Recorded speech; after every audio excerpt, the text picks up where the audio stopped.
Tapi kalau memang ada ujiannya, tapi ada hati manusia yang tidak sama, kita melihat banyak orang yang putus silaturahmi. Bukan orang bodoh, bukan pejabat bodoh, tapi mereka yang menganggap mereka alim, yang mengklaim mereka mulia.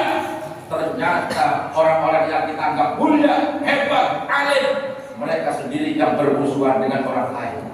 Pak, kita lihat di media YouTube, media sosial, Habib dengan ulama pribumi, ya, dibenturkan mereka. Apa iya dituduh kejelekan, dianggap mencemparkan nama baik? Mereka baik-baik tidak. Pasti hati mereka sakit, pasti hati mereka marah dan membutuhkan status silaturahmi. Padahal mereka orang-orang yang mengajarkan kebaikan, mengajarkan menghubungkan tali silaturahmi. Bagaimana dan apa yang terjadi kalau ini terus berlalu? Bisa saja negeri ini banyak bencana musibah yang tidak diinginkan oleh kita manusia. Naudzubillah. Benar Pak?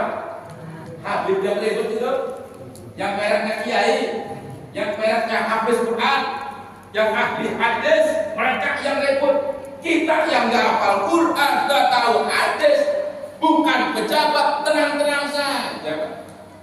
Berarti sebenarnya kita yang menjadikan negeri ini menjadi negeri yang turun berkah, bukan mereka. Kenapa? Karena mereka bermusuhan.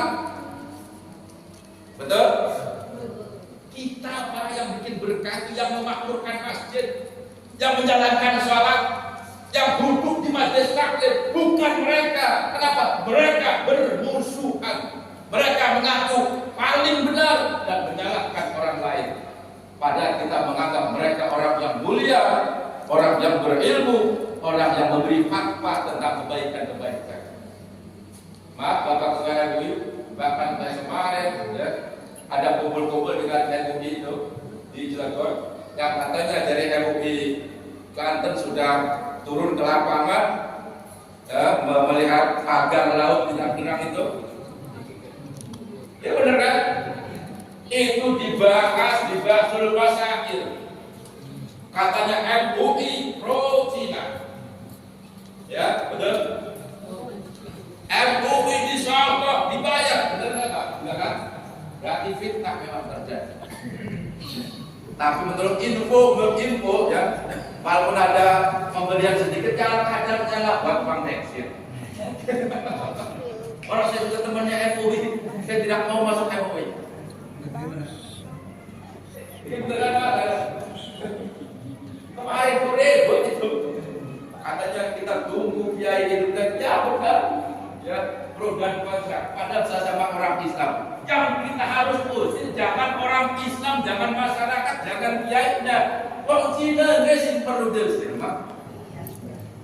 Wong Cina pakai duit ya Pak. Anak kiai disumbang, ya nurut kan duit Pak.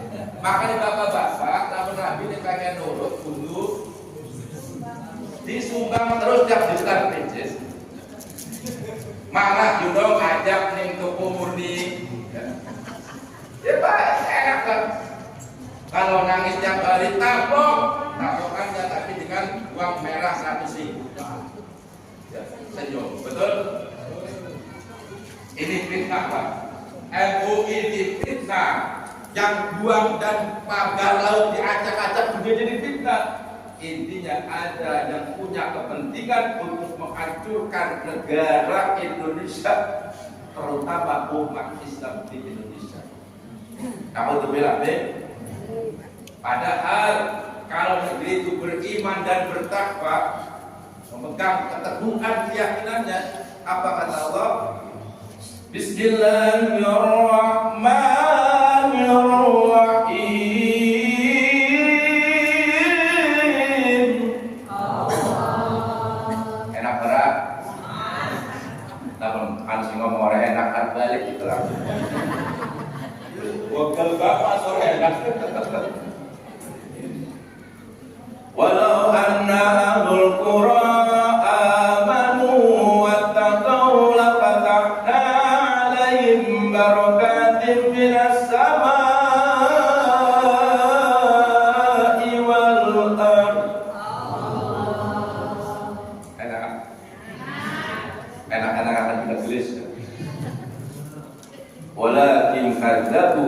akhadnahum bima kanu yaksibun.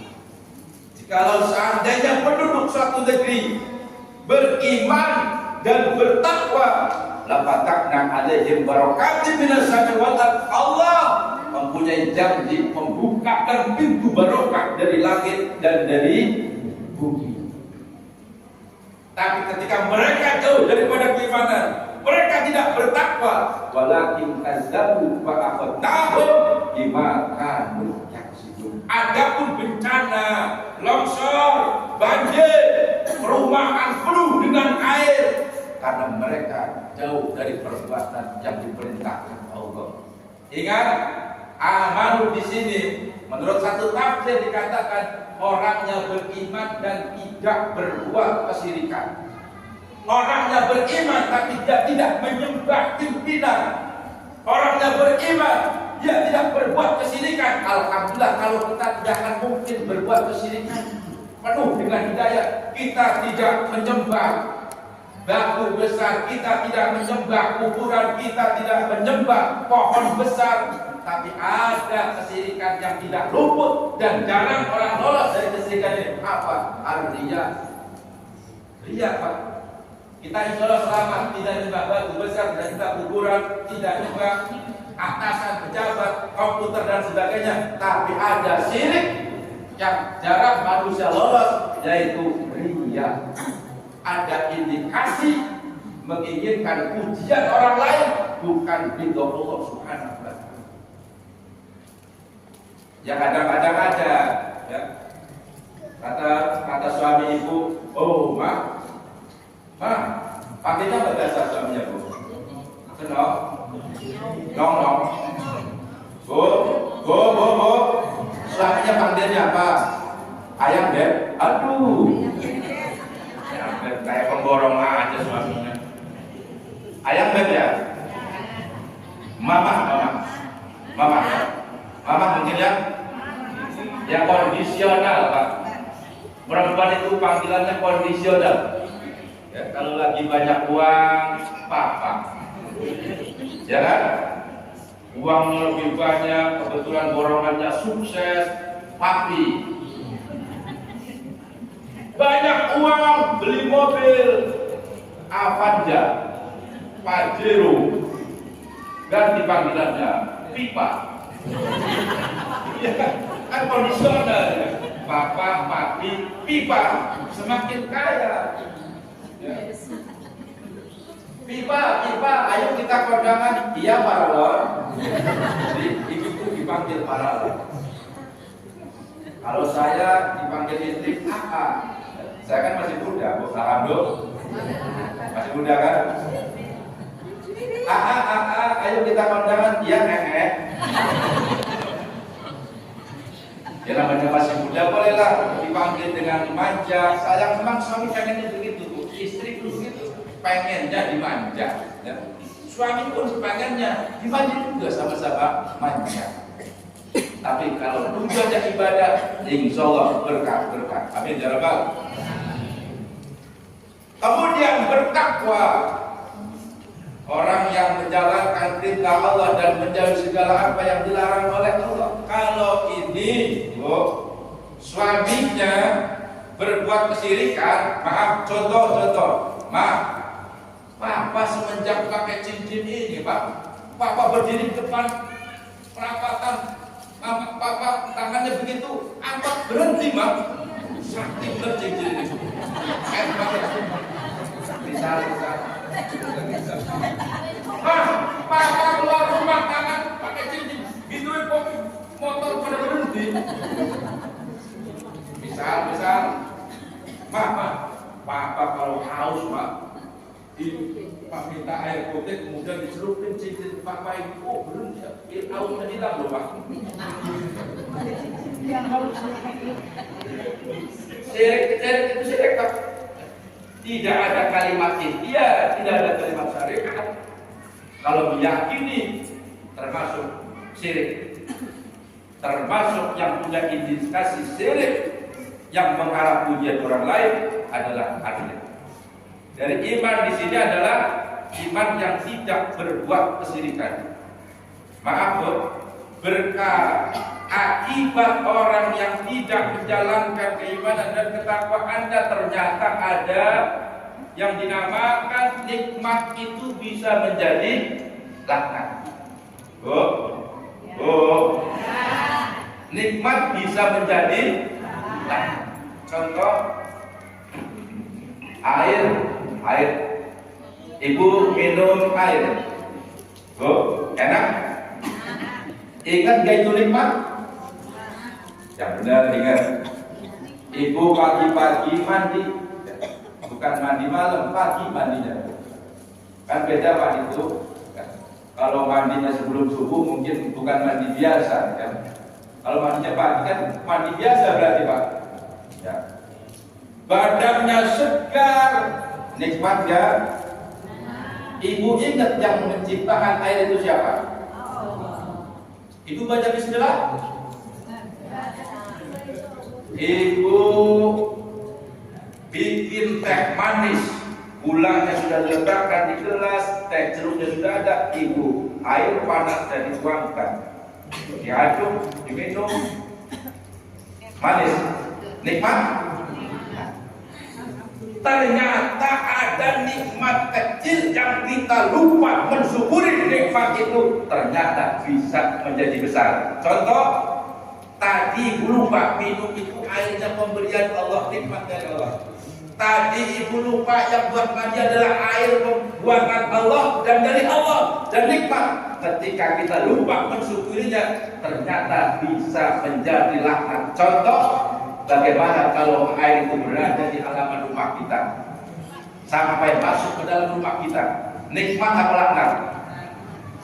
Berarti laknat. Mau diminum gak bisa, gak enak, takut timbul penyakit, dibiarkan merusak tembok, TV ada rusak, kulkas rusak, lemari juga rusak, motor juga mogok, mobil juga mogok, ngangkat kulkas mau ditaruh kemana juga susah.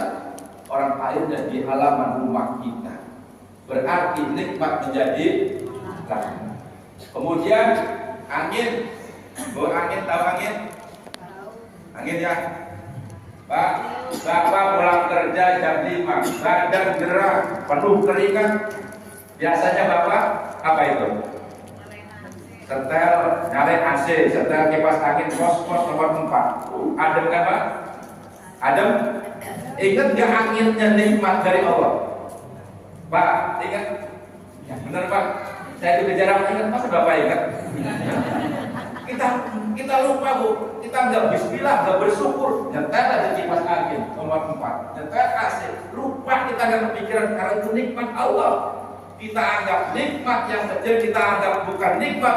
Ternyata nikmat dari Allah. Ibu lagi pengajian, sallallahu ala Muhammad, sallallahu alaihi wasallam, sallallahu ala Muhammad, sallallahu alaihi wasallam. Bu, pengajiannya gerak, ibu pakai kardus. Ingat nggak angin itu nikmat? Gak mungkin ingat. Saya jawab gak mungkin. Ingat gak angin itu dari Allah? Ingat. Kalau mau ingat bohong berarti. Karena gak mungkin ingat, anggap biasa aja. Tapi kalau kita tidak ingat dan kita tidak mensyukuri apa itu dan nikmat pemberian Allah, ternyata nikmat yang kita anggap kecil akan menjadi besar, bukan lagi nikmat tetapi laknat. Contoh, rumah kita ada angin puting beliung, mobil ke bawah angin, genteng pada jatuh, motor istrinya yang gendut itu terbang di bawah angin, ya. Angin itu sama nggak dari yang tadi buat kipas angin? Tapi sama-sama angin, Bu. Artinya apa? Allah mengingatkan manusia, menegur manusia dengan sesuatu yang dinikmati, tapi mereka lupa kalau dinikmati. Contoh yang lain, api. Bu, kata bapaknya, Mama, oh Mama, berhubung istrinya suka pengajian, ada apa Bapak? Sopan gitu kan. Tolong Mak ambilin korek api, Bapak mau merokok samsu.